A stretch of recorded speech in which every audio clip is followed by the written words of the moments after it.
I'm a little bit surprised that I'm going over the French defense, but I think that this variation is quite interesting for white. And this game was played against Fritz 6.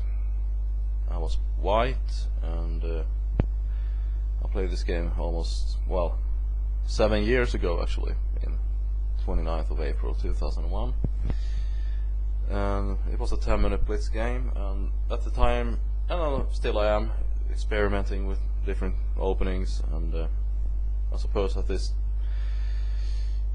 time I was interested in the French defense, both as white and black, and as anybody knows, the French defense can be difficult to play with both as black and white. So let's take a look. This is the normal French, knight c3, bishop g5, bishop e7, e5,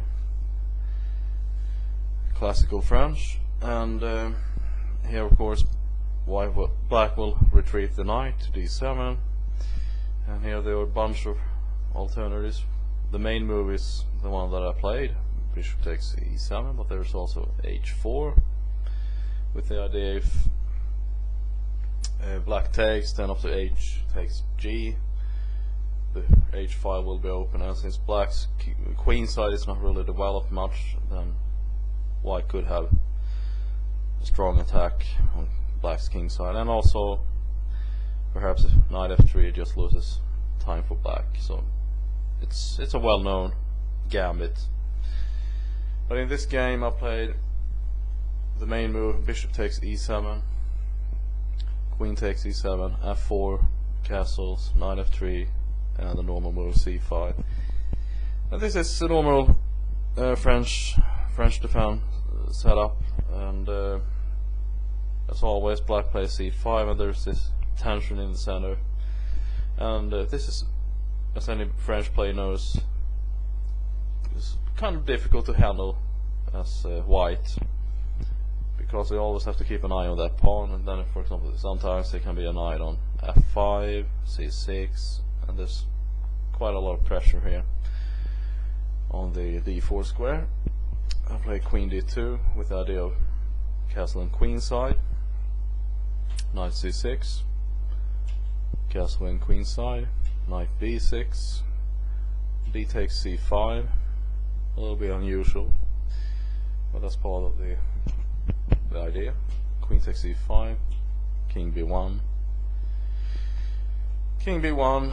For example, if black piles up on the c file and threatens a move like d4, then the king is always, it's always good to get the king away from that file, not only in this variation or opening, but in other openings as well. Bishop d7, bishop d3, rook a to c8. I know, of course, we see that what I was talking about. If black piles up on that file, then it could become dangerous. And here's an interesting sacrifice. Of course, well-known theory.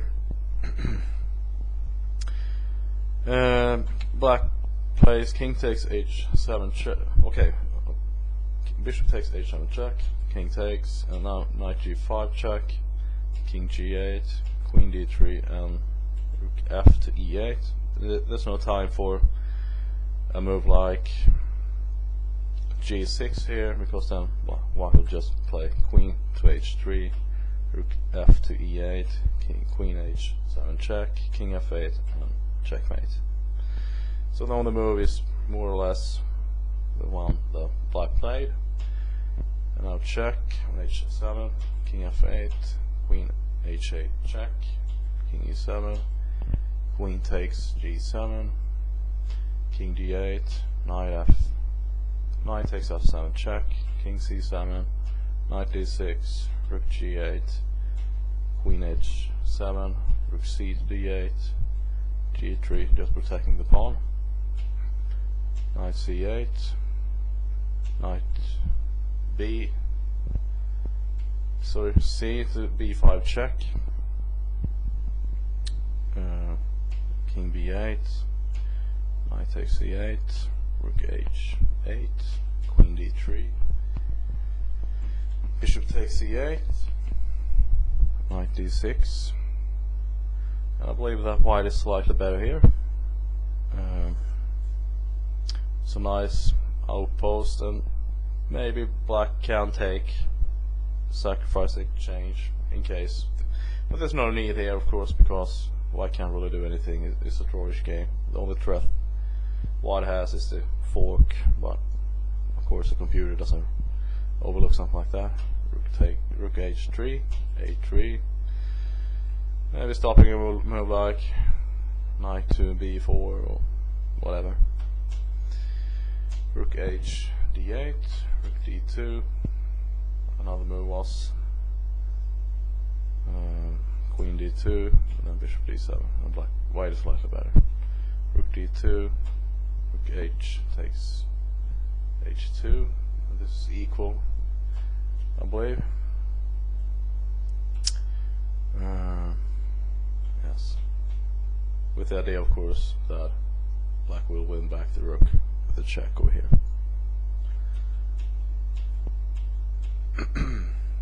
Queen g6. It looks like white has a better game here, although down a piece, but these pawns could become dangerous, but I couldn't really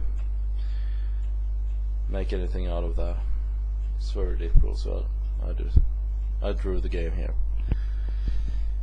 So let's take a quick look one more time on the opening. e4, e6, d4, d5, normal French. So anybody knows who plays French. But the interesting part is the sacrifice, in my opinion, over here. And that's, I don't play the French very much anymore, and I've never really been a fan of the French defense, but it can be, like I said in the opening here, very difficult to play both as white and black if you don't know the lines, the ideas, and so on. And this is all opening theory until this move, I believe. And well, not much to say about this game. It was, like I said, played against Fritz 6 about 7 years ago, and I just felt like going over this game. It's interesting to review one of the games that you played several years ago, and see what kind of development you made, and also the topics you were interested in at the time. I mean, I mentioned the French defense, and I've been over many other openings as well, the Dutch defense and whatever. But I believe that the most solid, at least my main weapon or defense these days, is the Sicilian defense. And I also noticed at the time, when I was still experimenting with trying to find myself in different sort of attacks and defenses or whatever, that if I spent too much time studying French defense, then it was kind of difficult to come back to the Sicilian defense, because they're two entirely different openings. And but it's I mean, if you like the French, it's okay. I mean, there's no refutation anywhere, so it's a matter of taste and what kind of openings and chess you like. I like sharp, open games, and perhaps then, at least as black, the French defense is not a very good choice. Okay, hope you enjoyed this clip, and see you soon.